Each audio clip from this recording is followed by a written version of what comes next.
इसी तरीके से गुमराही का एक बहुत बड़ा सबब जो हमें मिलता है, जो इनकी एक सिफत पाई गई, वो अदमुर रुजू इला सहाबा, सहाबा की तरफ लौटते नहीं थे मसलों को मालूम करने के लिए, दीन फहम के लिए, दीन का तफक्को हासिल करने के लिए। सहाबा की जिंदगियां उस जमाने में मौजूद थी।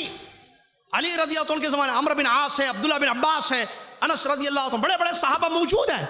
लेकिन ये लोग सहाबा से इल्म नहीं लिए, सहाबा की तरफ रुजू नहीं किया, बल्कि अपनी अपनी तई कुरान और हदीस को समझने की कोशिश की, जिसकी वजह से गुमराह हो गए। मेरे भाई, आलिम किताब और सुन्नत को ज़्यादा समझता है, सहाबा किताब और सुन्नत को ज़्यादा समझने वाले। आज मौजूदा दौर में उलमा जो अंबिया के वारिस हैं, इनका तफक्को सही है, इन्होंने मेहनत की, किताब और सुन्नत को सही समझा, काल अल्लाह को मुरादुल्लाह पर, काल रसूल को मुराद रसूल पर समझा। अगर इनसे दूर होंगे तो फिर खवारिज का मनहज आएगा, खवारिज का अकीदा आएगा। देखिए वो तमाम लोग, ISIS को देखिए, बोको हराम को देखिए, अलकायदा के लोगों को देखिए, कोई आलिम इनके साथ नहीं है। अब्दुल्ला बिन अब्बास भी जब जमाने में खवारिज के पास गए, कहा कि तुम इतने सारे लोग हैं, एक आलिम एक सहाबी तुम्हारे साथ नहीं है, तुम सब जुहाल हो, कम फहम, कम अकल और जज्बा सिर्फ रखने वाले लोग हो, कोई इल्म वाला तुम्हारे साथ। किताब और सुन्नत को समझा, वो ताबई बन गए।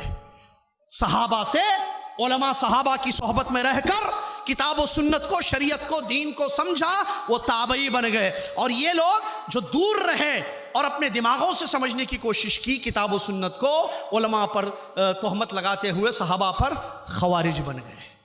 देखिए उसी दौर में ताबई भी हैं, खवारिज भी हैं। अभी मैंने वाकया जो बयान किया, अब्दुल्ला क्या है रहमतुल्लाह अलैह, सहाबी के बेटे ताबई हैं, और उनको कत्ल करने वाले खवारिज हैं। सुभान अल्लाह। देखिए इसीलिए बहुत ज़रूरी है इस बात को समझना, हम किसी दौर में भी उलमा से दूरी अख्तियार ना करें, उलमा से जुड़े रहें, क्योंकि उनके अंदर बसीरत होती है, दीन फहमी होती है।